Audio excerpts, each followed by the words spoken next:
Samankat pa up kadar sa kehre dimaag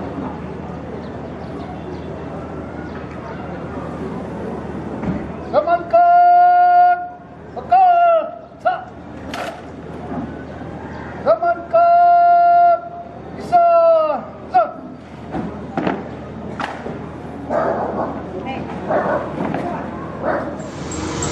Ngay isik at saka ni Pui Muntang ang atang Lawngtlai tere ng patuwa karte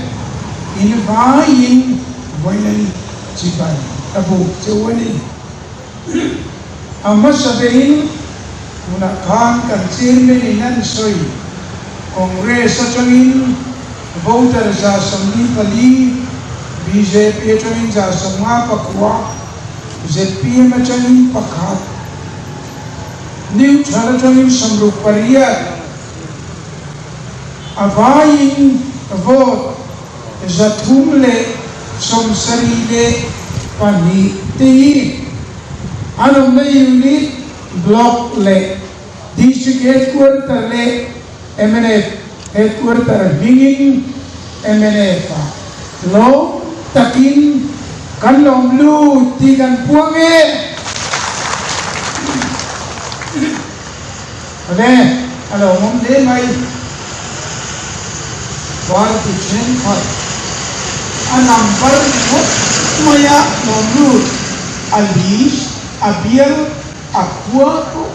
muturom lawti tunai chu mang an chil chuwa a le jap china emre pa chuan alis ning lis ne an ve ne an kwa ne Enturi au chap ane dikha inhiata kandu ane ale tuje me nei boina dun kanjam kan sarkar nuwa chief minister anga kalong kan thei vui khat na ne tasya MP thana kan chief minister ang nilovin election campaign rin elama voi khat kalokal to a tunai ro chuan sie manga kanokal naren cha ania wangin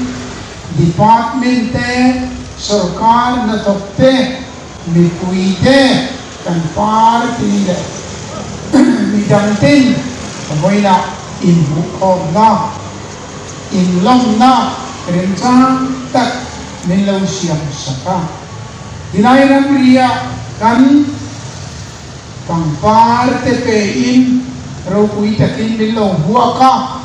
raw kui katiya long katitak tak ani ay police na dun kan hunton chu kan hiat chu angin COVID angin kan buhay ema kung di kung natang somi anda kan buhay ka ni soy ngay labing kan kira misoram kan buhay animay na pa indiaran kung puite cover kung pui sarkar niyan sarkar tene kan buhay aniya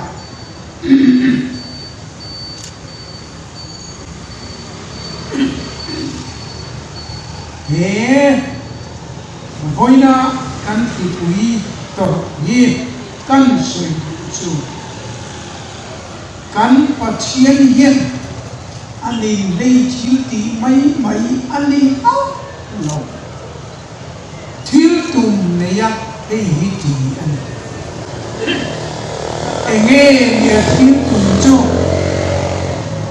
mizoramin in turin Indianamin in Turin in Dua Khovel Sarkar Bian Zong in Turin Lindu Ali Chuvani Tun Huna Nipui Zong Yan Tuna Chiang Lo Kan Pathian Yan Khovela India rama zong rama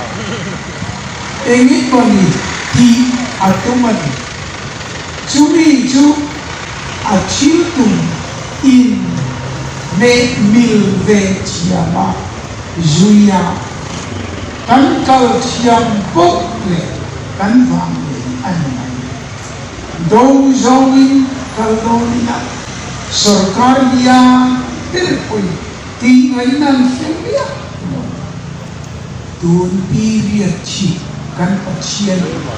arong senti ankat adot nekan soine du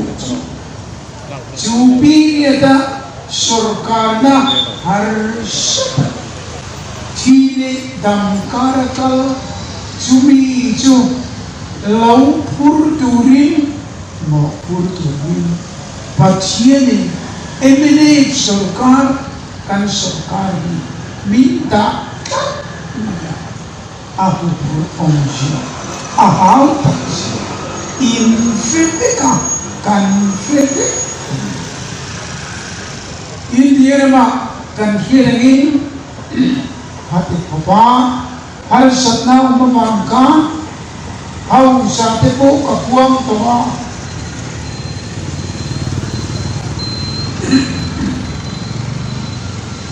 kung khatle thasom chungkan sarkar lai pui in wajeta lau daru mintia punei na min pe mintiang chatto kan da to kha covid khi pui wanga an ni pui sa an mu kim bi ta lo sumia wanga ke ni po min pe te ta lo kan wajeta om sa vik kung khatle thasom chu kanan chu ka sarkar lai pui changa kan mu tu kan dom te ta lo ka vai vel che sang dile jasan ve a om ke yang se te tak te vai vel che ni khat po tam hau tak ui om chumia chuan kan bu turang kan lo ta di ila vai vel che sang dile jasari ve an om chu ara tha kha India rama mi ania Mizorama covid banga kan bu tur kan bu lo vai vel che sang chuang ala om sumi de na an en meu chuan tun covid hun chunga kan mu tur kan hai kan mu lo ni vai vel che sang thum chu a thin ta vai vel che khat kha nuai isa ania chu wangin vai vel che sang thum chu nuai sing thum nuai le nuai thum an atam chi chu tiang kan mu tur mu lo chuin eng tin ngi lo kan pe te eng tin ngi so kan eng tin ngi kan dam ko chwa ei yi ngai tu tham a pura ri e ma ka soi chin chu mi pui na min fiat pui har sat na a oma chung chu heng inan bu maya har sat na yen amaro chu mi pui na min fiat pui no purri har sat na finance sa chu hanen pula nuai le sing thu nuai thum teu tho lo chungin etige kan so mumal takin kan lai gas thật takin kan na dong kal kong selu tu lovin kan nakal tui electric kan du thu sam lo ma se kan la nei heng zong kan en kei po yen và chiến trần quy này và chiến về nâng yêu ni đầu sẽ được chuan cắn sổ car hiện hết tiếng in bút chuộc dầu hốt thì hít cả chiêng anh cho vàng in trên cái tin min soi xe na cái mà kia và chiến này na an chia an ta ni angak soi tu in hun harsa hun fe om hun van duai tha ka sarkar turin pathiani aruatani mintia adik na chen om ko hun harsa to kan sarkar miau si amar chu ke ni sarkar lo mai la tu te mo chu an sarkar amai Juvangin pathiani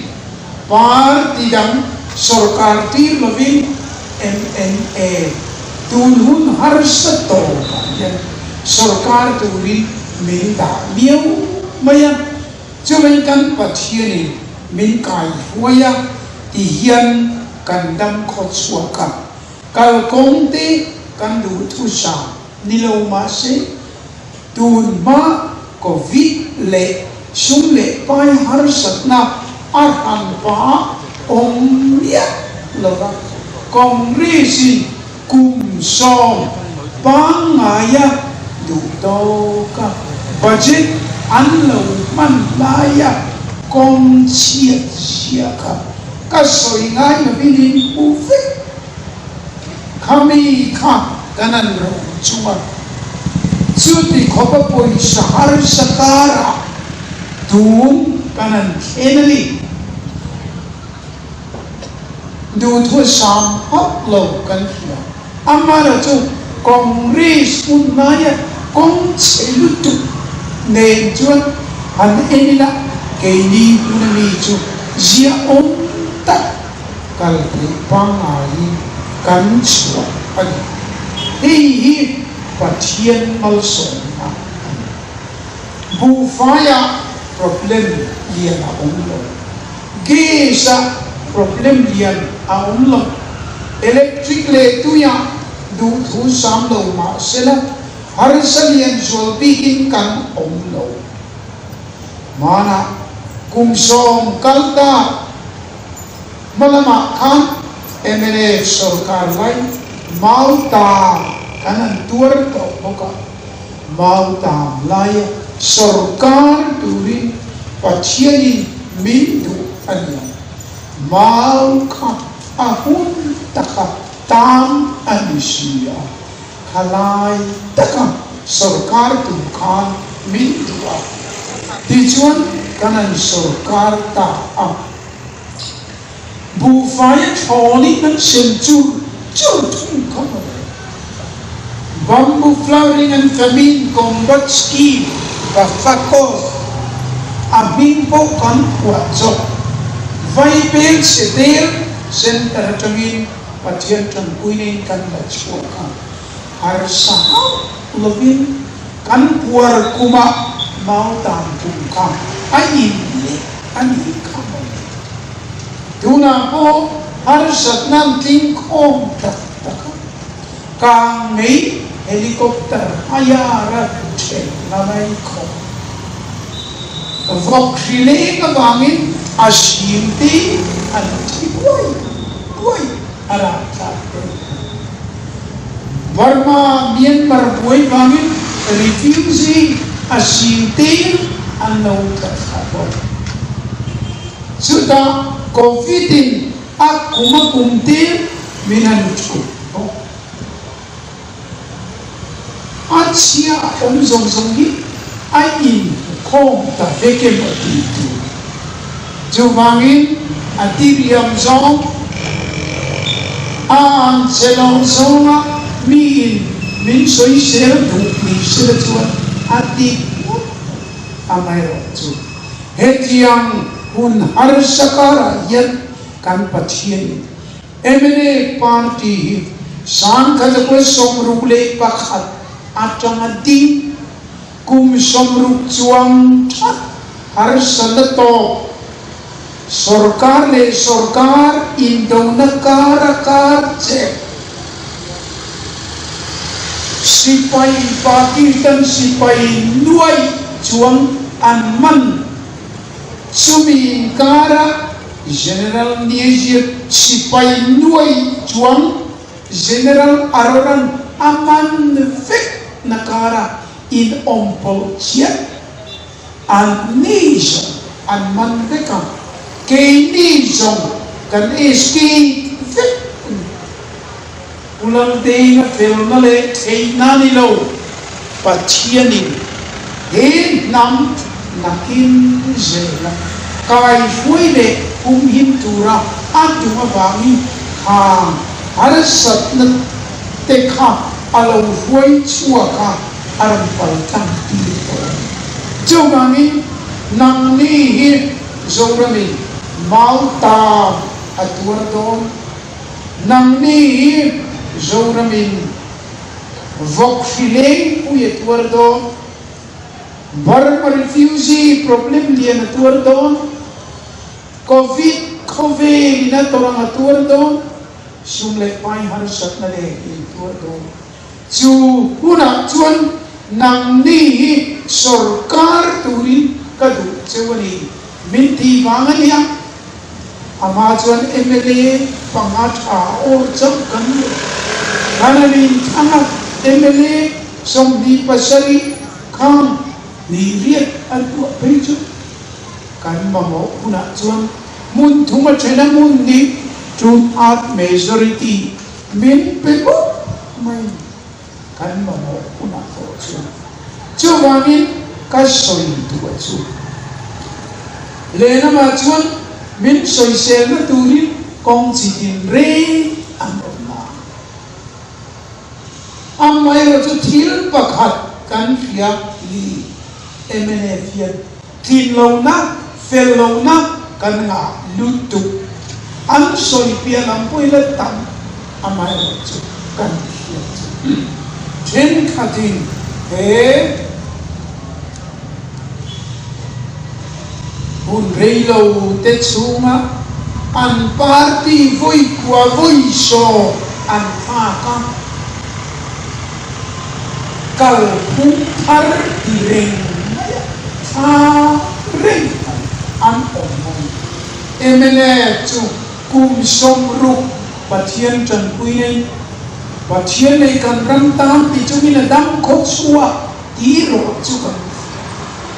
Malta asutang pui daka an chinglon na tuna chuan thinglu mula zong dan angan nia emene chu thinglu mul chu pula changin an kit le araldo mizong tang val anilo pera zali zangar wal chu South China Kudaka an capture nam mga ina may chair amit doon sila Daka fall ta siya Jurani China Chima Kachina Isang tangbal Isali Zangarwa a may chair si turin each of ang group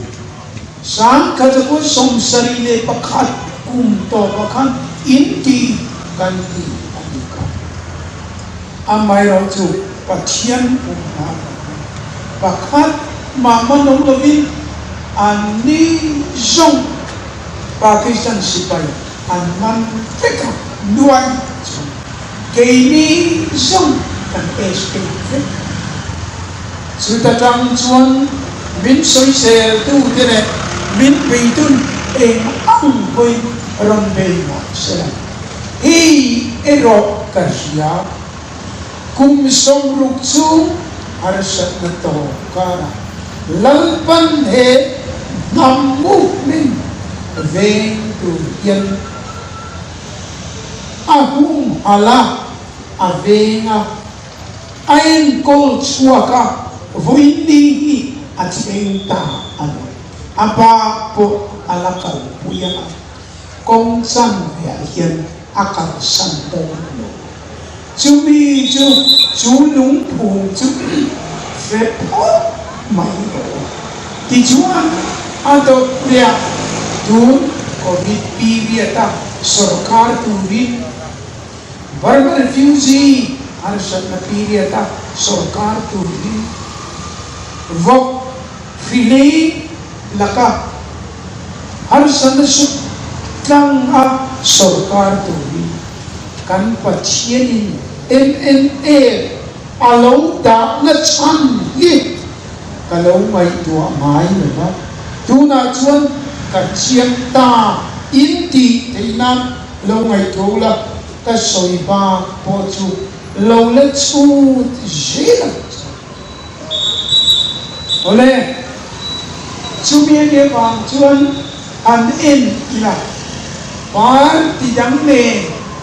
pat la khata han da ong hian a boi tha an tu na in na Congress te chu tun ma chuan so lo an ni Delhi an sarkara Mizorama so lo in Aizola an sarkara district council zonga an sarkara village council Tambera an sarkar poka an som poka an ho pokali in fede mai in kim di thei an ni du huna ulang de nga homa kan sarkar kan phot tha cheu an tia sanga ko somriat ni parieta kudenga dokana kan troop line saikia telephone governor saikia telephone aloria enge ni kudenga nan tia president rula da inita aron tia kudengan enge ni ang tia nakina si ilani ang tia voini chenyananda sanpo minna si lore andule president rula winda andule tihian tia andule state damten potsoya andule chief minister tu anmani chongkam takin president pilot nita tu an airdrop chita to tu mingan soto en kim ditei amar tu tuna chuan kanan ena aral ne e Congress tu beitla onito tingat tingi achan chu ka helo ba amar chu thil pakat ka siat kan soi heda point ka soi to in ka rin Indian Congress President Bertu Sonia Gandhi chu chun South India kon Hindu temple liane em ausai de ro uita Tirupati temple apa sudah cuan apa para ulatan mangsom nadir turin jong caya tu kan sudah an Hindu bui tiang lalu berjual nang Italia jangan lokal Christian Roman Catholic India heta yang tinggi nang Christian Lord Krishna pun biak ina ipapatan malsong na dilay chong chong kan alam chugangin katakan Lord Krishna hi karinge dia ipom na ipuan lo chuan kan tempula ipapamalsong na di sa turi ichong jay tayo adikat di chuan anin Lord chu temple with yang lo berma chuan Lord Krishna hi kan nge ati apa khian Jehovah le Isu Krishna chu phatsani Tirupati tempula Lord Krishna hi kan nge ati ti chuan pui thiam in chung trai an phal saka afa para hulatan mal som na di ahan chung trai da mga long somen sa din buang trong kam takin ka som warang chung tiang kata na chonan tanyang char chu wangin enge di lam ti padi na kung khaten di Israel na mathian pathian na talavem di lalpa pathian na talavem di ekron kwan pa bang pui thiam chu ni na chuan ahashia idam dong le dong lo zo tura enga tinge mi iti Elisa khan entinge ti chu wangin ilalpa Elisa be chuan kirle takku Israel na mathian lalpa pathian na talavem di enga tinge ekron ko pui thiam bal se bu ban de na mi te rom tu le irta chu wangin he ti hen shi ro tu na khuma amung kha a thau le to a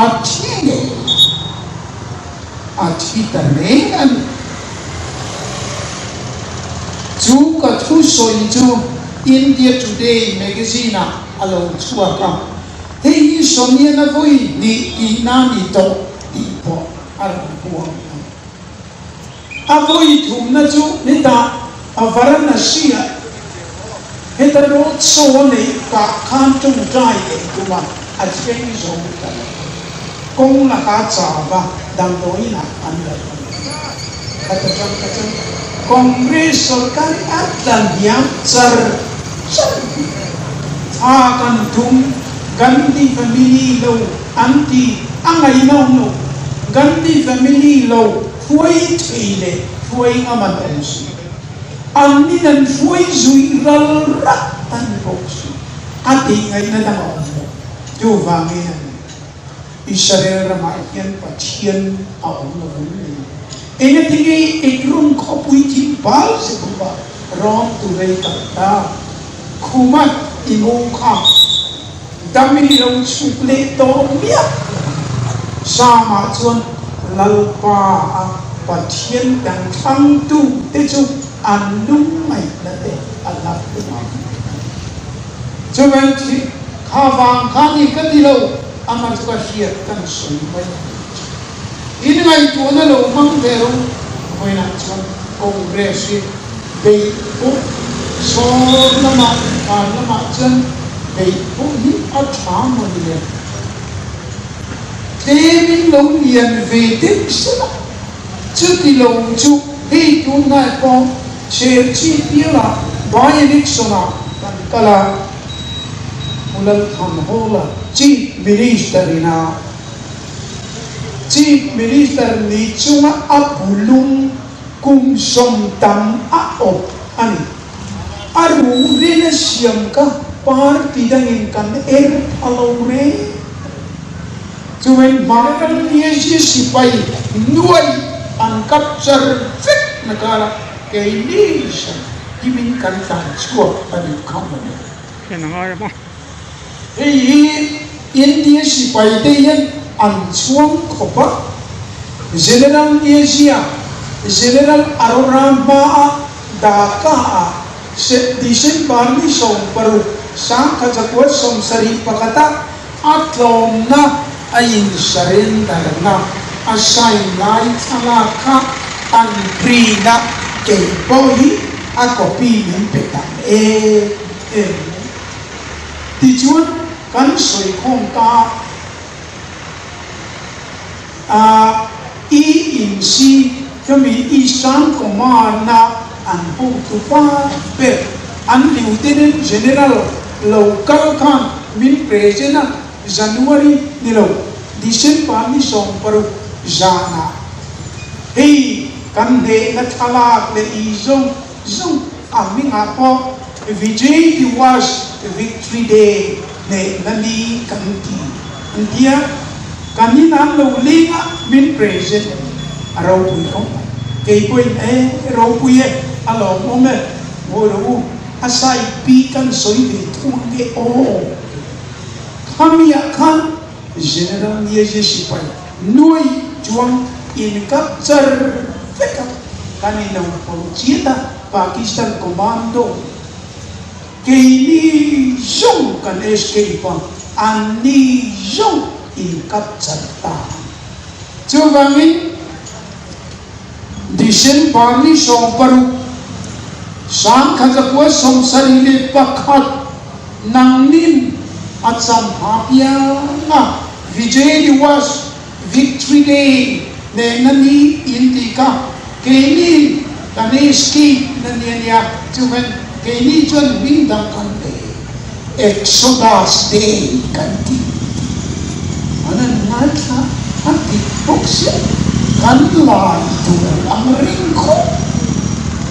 pathian he nam he arala allo chuven poina yan khalung ko ku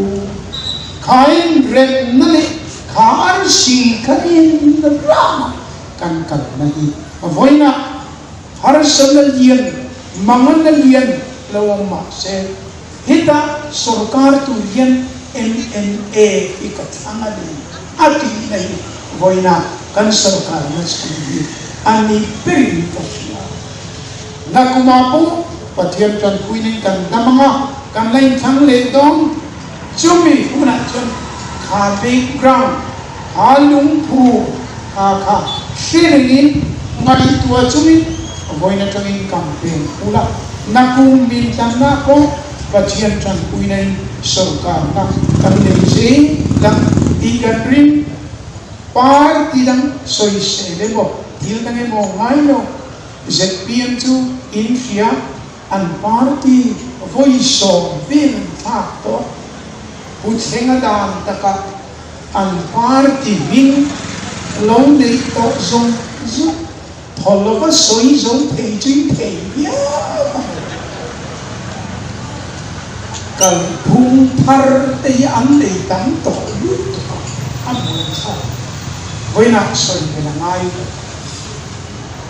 BJP ta soi ngai lo pathian le kan ram tan itu ke tan chun kalatel na chin sum le pai le del dia an sarkar na kan dua wangin rei udete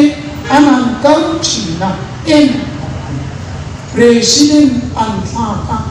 vice president le midang te po ni apang ai chi rei an nei thei lo re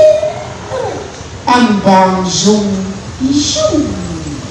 cho nên BJP với là phật thằng ái là đó sự chiết thằng ái là đó in phải sao đấy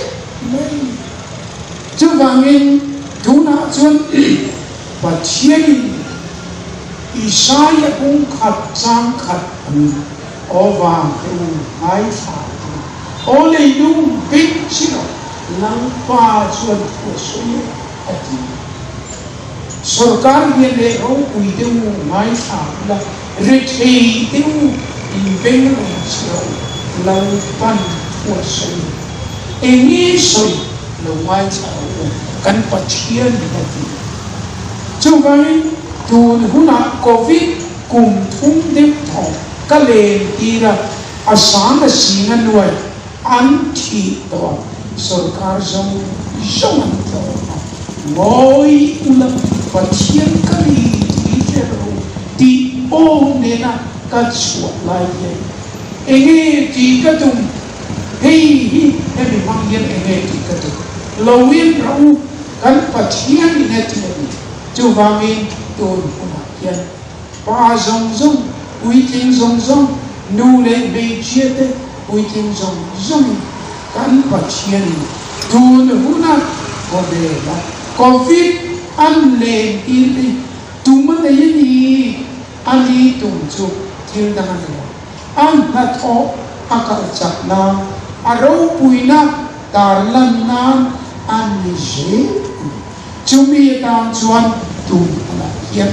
pathianin covid to hi ale ira covid hi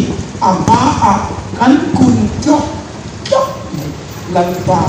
I thu soi kanai a zui po katume ti hi atun pani ti lo mai na akal don thong chu mami tu hian kan pathian he zoram hi khovela India rama chanchin thahil turin min tu India rama tuna chuan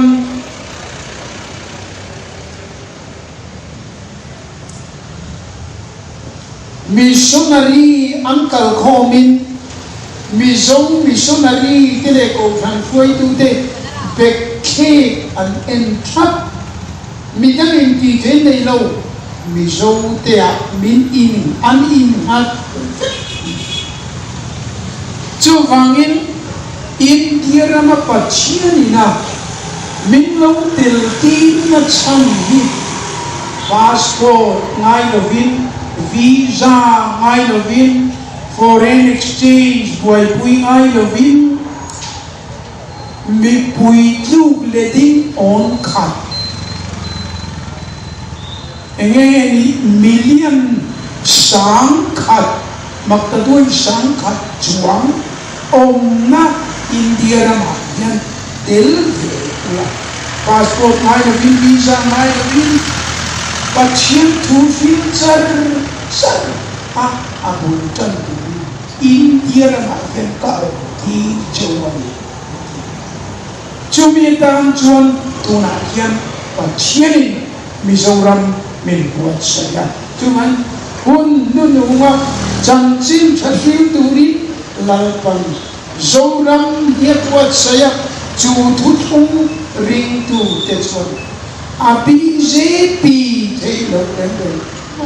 anna bo tok chu min petobang amai ro chu min petu tu chu kan khopui jit fai tararom bom tu qua min khoma kanin min hal tu kan hei chia te ri pa itu ami te sum le pa thani cham chin thahil nana zoram mi puina kan man tura lampan min pe atun chuni chuben tuna chune nuna India finance union finance minister Mizoram ta special assistance vaipel se jali kapedo aizo khothang lambai pasa vaipel se janga kapedo bangkuling rota vaipel se janga kapedo finance minister amma nata asoi nai ni lego suri mot vaipel se janga min pe tuna kan nang chan hem em pathian kami tangan betul cumangin kumin financial year law SEDP for in chen adong tu chuan chen singa abul chan nana dongin sung ko sim rukemo sim saremo chumi nen chuan bul chan turin covid kumpuya yan pathian kan mabapin tetap chubangin tuna chuan kan special assistance nei mai baka SEDP biar kata tim tera in sang le janga nena singa pe tu chumi chu pathian malso namin pea kan khopui jet fly tera bom tu kan bisi union finance minister kasut zo phone ni lo aman ni mon phone vang aizol thang lam panga hamia in aizol bypassa vital se jama bampuling ota vital se ja special assistant sa Vice President Vice President Kasukzo India lebih Union Finance Minister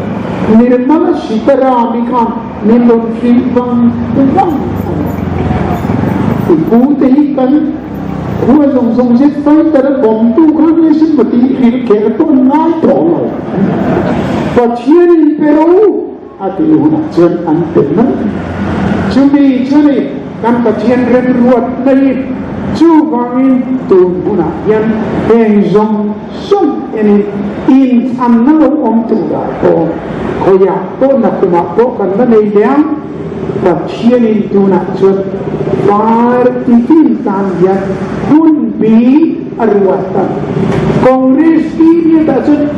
ang pun di mana kan nek telo amal jen ampiri te zota pacian ini di Cina jen zadeng dong turan sayang mai tunge lalangan tiap dia anin bukomu lupa alal tu ang tak benda akan yang right BJP ko Belgia माननीय सरकार के रोपी पक्षिया ini mata turkan rumah masih zona macam anti berambil pakar parti pozuncar jadi wantu macam lah lelung pincero lepas untuk suye abiko engkim tan hundi abde awam cuman tu nak cuman kata cuma kiri kan bagian rem ruat nak kalau zomin kalau lebih rem ruat nak pui zomin pun lenoma zoram ni bagian lekan rangkang dia ini dia nama kobe muntina jansin cacing turi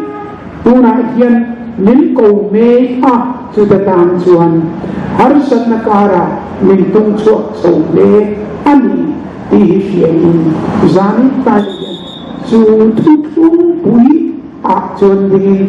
tunatan kuminatan nakumatan ko kata katutungakan ye takading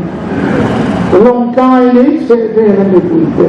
lain kan dipuite, anak, boleh kan tusun, orang satu zong ni kan kesan kan, ngai tua kiri real puisi ni tak kan kalau tu ren itu, ikalang ini kan zong ni sekarang waar per arsi jo zul zena adika zul zeduna angkop mai kamya ka jumi chuan toba kan pacientan na kan thopin turin tun huna yan puzoram thangat khusole lebin khusole chama mai tuana nimpe ka kan pacien zoram tam atum hunatan ke turun ada sumi ketan lian ani leben ite Lawngtlai doa tutu na puiting tak kelta leya pacien le kan rantan ize boy yan kan son tu